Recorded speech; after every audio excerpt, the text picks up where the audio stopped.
What's going on, guys? It's your boy Cash, and after all of the controversy, all of the ups and downs and ups, it is finally time to just talk about this character. Is she even worth summoning? It is time to do a review on her. I mean, she looks amazing. I mean, everyone's been telling me, you know, they're so happy to thick thighs, save lives, all that stuff, man.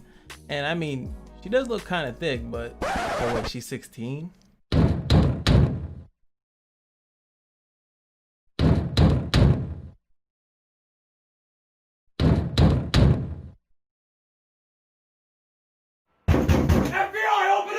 Oh, you know what? Good. Yeah, I wanted to talk to you guys about this pity system.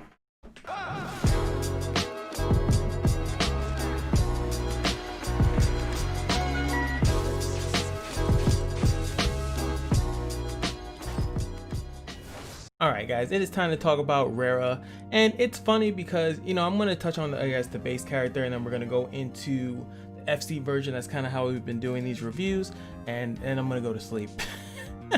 Most of us were staying up or half sleeping awake trying to stay up for this patch, and you know, only got 8 clocks out of it. Let's not talk about that. Let's talk about this new old character. And of course we got to start off with the stats. And one of the reasons why I think she's pretty amazing is that she's actually one of the faster characters in the game. As you can see, attack speed is 115, same as Naparaka. He's oh, also that's not Baraka. Jin is 115, he's 114, so she amongst the fastest characters in the game. Now the problem with her is that in her base kit, she was kind of like not really that great. You can see her crit hit is also pretty low at 60.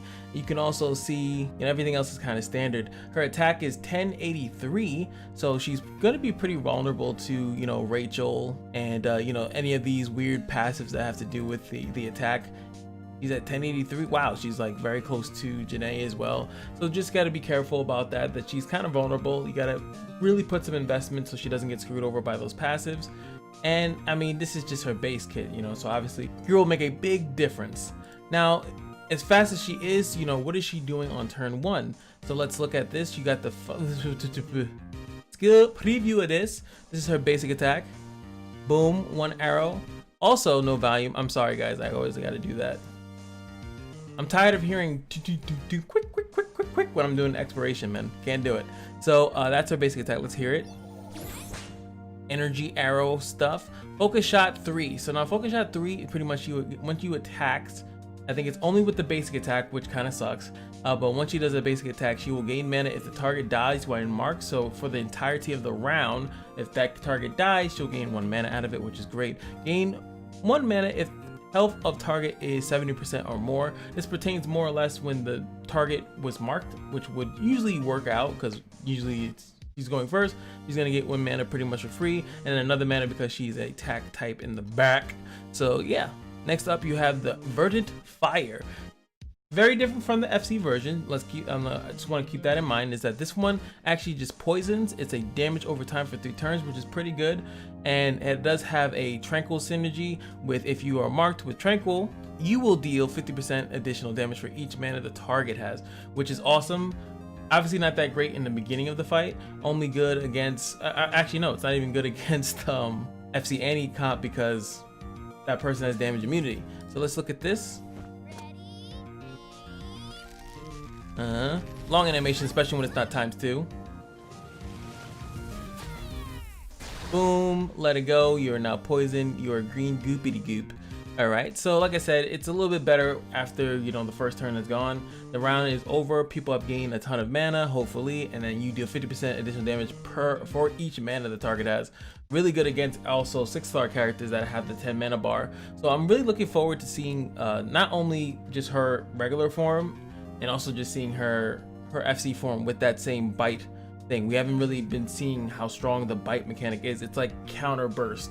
You know, these characters that are trying to hold mana for burst, she'll punish you for that. So, but again, that's not turn 1, which is weird. Very, very weird. Then she has Summon Ulum.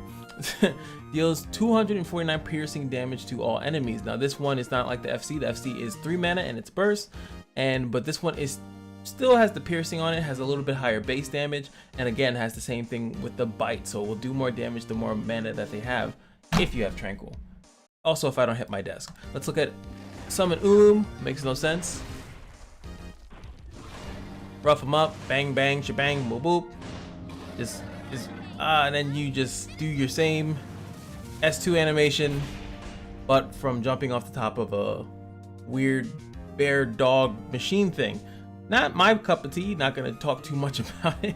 I don't know, I don't think it's really that great, but it's just, it looks like it literally combines both of their alts together. And yeah, you know, it's whatever. So that's pretty cool. AoE super that has piercing, which I still haven't figured out if piercing is ignore defense or something that ignored shielding. I think it's ignore defense, but it would be really hard for me to test that out. So grading her pretty much based off of her without the FC costume, she's pretty shit. Focus shot for the first turn. So, you know, she's nature, right? So she's not gonna be gaining mana for free unless someone's low on health. So she's probably gonna focus shot in the beginning of the turn. She then will, hopefully that other people start attacking that same unit. You can kill a unit pretty quickly, and then possibly on her next turn she can Verdant Fire something after they have gained mana, and then she'll hopefully kill them, or the dots will kill them. But if there's any Dragon Blood shenanigans in there, you might end up doing more harm than good. And then of course you got the 5 mana AoE, which at that, you know, hopefully later on when she gets that, or if someone's low and she can keep spamming this over and over and over again, it could possibly deal enough damage to even pierce through Dragon Blood shields and things of that nature. Could be strong enough, especially if you have Bathory. A lot of this is based on if you have Bathory. Wow, her titties do that? That's crazy. Look at the tits.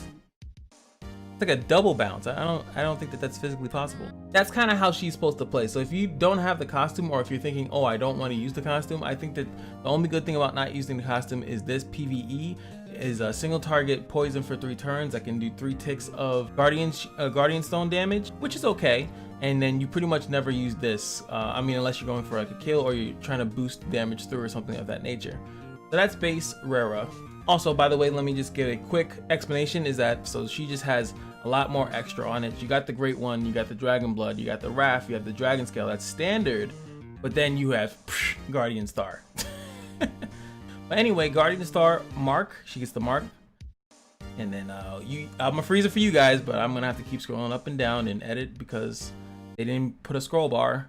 You want 9 more summons, but you can't give me a scroll bar? Just saying. Increases attack speed by 32 and accuracy by 100 when the battle begins. When Tranquil is triggered, pretty much you will restore 100% of your health. So when you do get chomped down to 1, you get 100% of your health back. Unfortunately, I do not have the character, as you guys know, that I actually do not know how the order of things happen, like how first aid triggers before final hit triggers. So I don't know if she actually dies to like a final hit if you attack. Fear of the Abyss triggers usually when they hit that 10% as well. I don't know if that triggers first, so I'll have to look out and see that, but that's not really relevant as far as like, thank you. I know someone's gonna try to eventually tell me how to turn those off, or I should just look for myself, stop being lazy. But yeah, so she has a really uncanny ability to just pretty much survive. That's her chilling. She's sitting on her bow. She's actually not even sitting on it. She's actually like floating slightly above it, which is probably just a animation thing. And I don't know, someone was actually talking to me like she's 16. Yeah, she's 16. She is 16, right? But I have to challenge that, you know, they're from a different world. Maybe that it's just weird that if she's 16, which is illegal to, I think, mess around with. I think you need to be 17 or 18. I don't really remember in the United States. But for a 16-year-old to be dressed that sexualized is kind of crazy.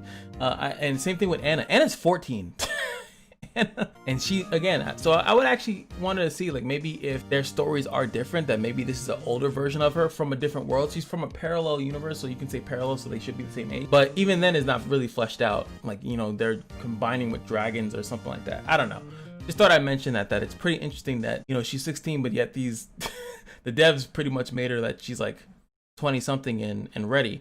But what's cool here is that this is a bigger mega Deca skin, so you can see here that her attack animations are different. 2 arrow shots this time around. Let me get out of the frame. Not for thumbnail purposes. And as you can see here, the same thing we just already discussed. Not going through all that nonsense. Now we're gonna look at the different one. Now is Starlight Showers. And now you can see that instead of dealing 183, it's gonna deal 300. It's gonna cost 1 mana. And reduces the target's accuracy and evasion by 100, remove when the target takes damage. She also gives herself immunity to status ailments, which is very weirdly worded. Status ailments, I don't know if that's just status effect like provoke, which I'm assuming it blocks that, but I don't know if that also includes damage over time. They clearly don't have a problem listing everything and everything, and that's kind of how it should be. You know, once you read it once and you understand it, you never need to read it again. Anyway, let's see the starlit showers. Ooh. Oh, this, okay. You're just taking your time. Oh my god. Overpowered. It's just, what kind of nonsense is that? Oh, now I definitely got to see the S3. And I heard the S3 is supposedly the best in the game. We just did the S3 community thing, and it's like, should I have waited? Now, as I said, this one costs 3 mana and has the burst thing attached to it, which is awesome. Burst is like literally one of the best on nature characters because they gain 1 mana per turn as long as someone on the field is low, and it's very easy to get burst. So you can definitely envision this doing a lot of damage. This one also has the mark, remove when the target takes damage, and that's also why when they have it on this skill as well, why they took the poison off of it, because if the target takes any type of damage, then you know they lose the reduction, the accuracy, and the evasion. The accuracy being the most important part, because the accuracy is the same thing like what I was talking about with the blind, and so you can essentially hit one of these Dragon Blood characters, and you could they could actually miss. You can actually dodge, and that could be really game changing for a lot of people that are having again more trouble with Dragon Blood, even though she's Dragon Blood herself. But it puts it on the character with the highest attack, and it reduces their accuracy and evasion by 100. So pretty good. You can literally focus out that character, and if you match her with Annie, if you guys have been paying attention to how Annie works, FC Annie, you can legitimately do this on turn 1. So pretty interesting stuff there. It says the same thing with the Tranquil, the Bite, synergizing with the Tranquil, same thing on the S2, and okay, I'm done. Let's just see the Galactic Baptism. I won't. Okay. Oh, okay.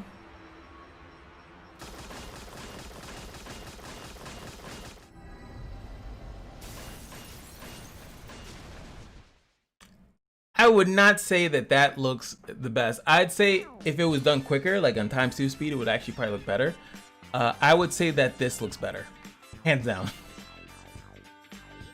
You even have the person looking around, like trying to see where she's at, and it's like, no, look at this. I'm summoning the light of God, and like, I don't know. I think this S2 is better.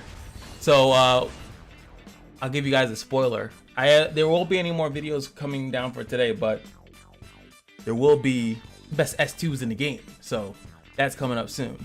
I think that this is what you guys are going to be seeing pretty much. You're going to have Ulum, Bathory. This is my Bathory. Yes, I know I called her Bathory and it's Bernadette, but see, now she actually has purpose. I think you're going to be seeing Bathory, and then you're going to see Annie possibly boosting up the Rera, and of course Annie in the front line, Ulum there. I think that's pretty much what you're going to see. I think you're going to not see as many Zeons as much. Even Baelish, I think, kind of making a come up, but I feel like this is the most common comp that's going to come out of this if people deem Rera as being strong. Now, if you don't want to use Annie, then I would say that you'll probably then, you know, I don't have an FC Zeon, but maybe put FC Zeon in the back then. Or you can use Mahar as my Garf. Have like Garf or something like that in there to give everyone that's lower HP, the way that Garf works, everyone that's lower HP to then be given additional health and defense. And also, since he has Protect, it will protect the character with the lowest HP, which would then be either the Bathory or it will be the Rera, and that will, you know, help out with that. Anywho, let me know what you guys think about Rera. Do you guys think she's worth the summon? I definitely think she's a very strong character. I think she's even strong without Bathory. I think that she's perfectly fine without Bathory. I think if you were to not have Bathory in your team and you were just utilizing the whole thing with the mark and utilizing the mark feature, because remember guys, the mark has absolutely nothing to do with Tranquil synergy. So you can mark targets, hit them with this, and then literally that stays on them until they take damage. So another synergy I would actually do if you have it, would be Rachel. Rachel, because he permanently gives the back row allies 1 mana, and all you have to do is have her constantly marking those targets, lowering their accuracy. So I think that those two are actually, if you don't, I mean, you can run all of them, you know, I guess you can run Bathory, Rachel, Rera, Ulum, Anna, and that's 5 for some reason, dear lord. But then all of a sudden you don't have, you know, much of a front line. You can still snipe those people out. You only are running, you know, 1 Dragon Blood in the back, stuff like that. So you're risking stuff. So let me know what team comps you guys think are good. Let me know how your summonings are going. Oh, we already started. I gotta get out of here. I gotta get out of here. The notification squad is coming. But hopefully you guys enjoyed the review. And I'll say this right before I get out of here is that if we do not complain about certain things, they will not change it. Every gacha that I've played so far has always gotten better due to the fact of people pointing out the negatives of it. Epic 7 is a dramatically better game now because of all the complaints. You can call it complaints or logical reason or whatever, but the game has gotten better because people would call out stuff. The resource grind is too much. This is too much. This is taking too long. XYZ. So if there's complaints about this game, I think we should come together as much as we can. I know there's going to be people that disagree. We're all not going to agree. The more that we do agree on certain things, the more we can get changes put into the game. And I think the pity thing needs to be changed. Either they all need to be 19 or all 28. And if they change it to all 28, they need to have it that the regular XZ's grind reflects that. That's all I'm saying. So just remember that every day at the casino is your lucky day, and I'll see you guys in the next video. Peace.